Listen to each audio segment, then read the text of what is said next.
Yo, this is your first time here? Welcome. If you've been here before, welcome back. Today, I'm going to be running through a tried and tested video of the Razer Wolverine Ultimate. I did a little video on this a little while ago, I'll link it here, where I reviewed it, unboxed it, said how much I loved it, and I thought I would do justice just to say what it's been like after a few hundred hours of playtime, and give you my thoughts on whether I still think it is worth the investment for the money. While you're here, don't forget to click that subscribe button, like, share, comment, whatever you need to do. We're almost hitting 400, so by the next couple of months I'd like to hit 500. That's a great goal for me to have. But if you're already subscribed, thanks so much. The support means a lot to me. I'll not waste any time, let's get into it.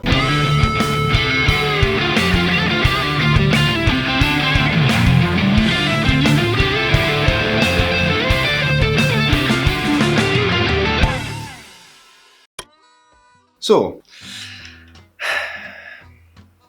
what do we think? With the release of Cyberpunk, Assassin's Creed, and obviously playing a ton of Warzone, I have managed to get a lot of playtime out of this. So take this with a pinch of salt. You're talking hours and hours and hours every day for a while and whatever. So I don't know if that outweighs the fact that I do have quite a few issues with the controller. Now, I know that everybody will jump on the comments and say, send it back for this work. Right, I'm the person who will send it back at the last possible time because I can't be asked no having it for a while. And like, I'm one of those guys in a restaurant where if I get raw chicken, I'll just eat it. I don't like making a scene, I'll just make do with something. But I did spend quite a lot of money on it, so I'm thinking about it. So good things, everything is still intact, it still looks nice, the rubber underneath is bang on.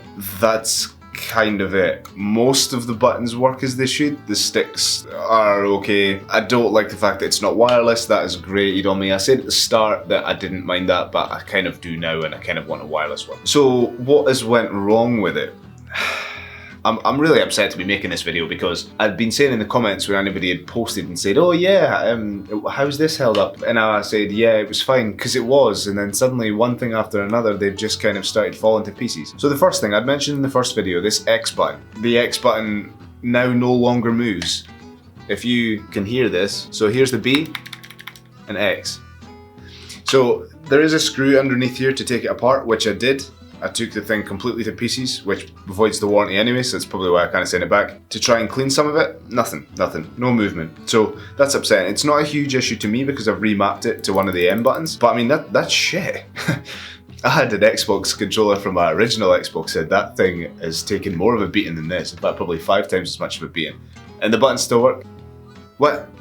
Second thing is I have developed a bit of stick drift on the left stick, only in the last couple of days, which was kind of what prompted me to make this video, because I'd said to someone in the comments that it didn't. But yeah, it's not too extreme. You can get around it with dead zone settings for the most part, but I don't really think that that is kind of acceptable for something of this price. One of the biggest and weirdest things about this, and I know that this is going to be met with, oh, wash your fucking hands, or oh, wash the control. Right, so I wipe this down every time I use it with a whatever they are, cleaning cloth, cleaning solution stuff. But this thing makes my hands stink of shit. Like, it's very odd. It makes them smell like some sort of weird vinegar solution. So I have to wash them every time I use it, and it's just, I have no idea. I don't understand it, doesn't really make sense, and you'll probably think it's because I'm a scruff and a dead wash, but I do, a bit of a clean freak, and I just can't say I enjoy it that much. So that's one other weird thing. And the last thing is that the right trigger now has less travel than the left trigger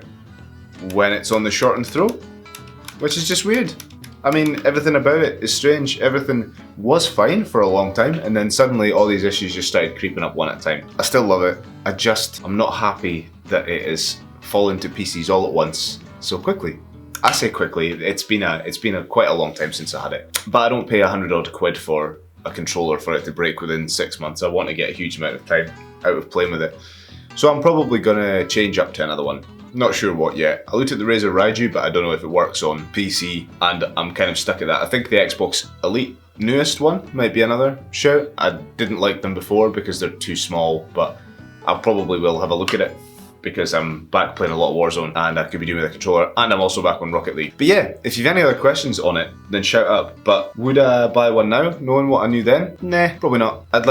I'd probably buy one second hand. I don't know, would I? I don't know. I hope this kind of helps you slightly in your decision. I still like it, and I still think it's a great controller, but I just think that that needs to be those things need to be rectified or sorted, or not really a video that I wanted to make. Anyway, sorry this has been a negative video for you. I don't like it giving negative feedback to a product.